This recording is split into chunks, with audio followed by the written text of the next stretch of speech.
Çıkartırken gözüne var. Gel şu yanıma gel. Teraziyim. Evet, teraziye çıkar.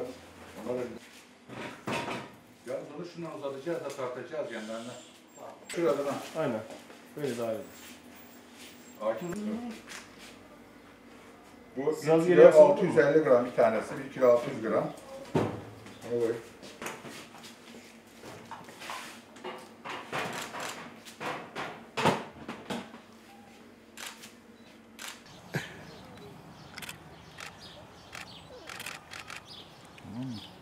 Çünkü.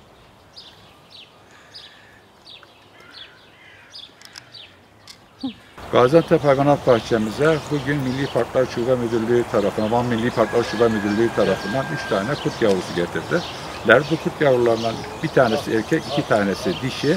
Van'da annesi ölü bulunan kurdun yavrularını köylüler tarafından bulunmuş ve bunlar da bakımını üstlenmeniz için bize getirdiler.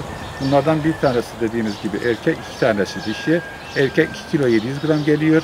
Dişilerin bir tanesi 1 kilo 600, bir tanesi 1 kilo 500 gram geliyor. Burada genel sağlık kontrolünden geçtiler. Kalp elektrografileri çekildi, röntgenleri çekildi. Akciğerleri dinlendi, genel durumları iyi. Şu anda bizde 21 gün karantina kafesinde kalacaklar.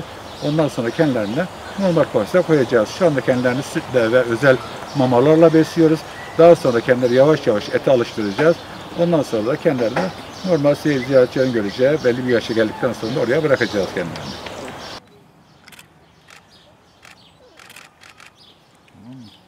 Çünkü.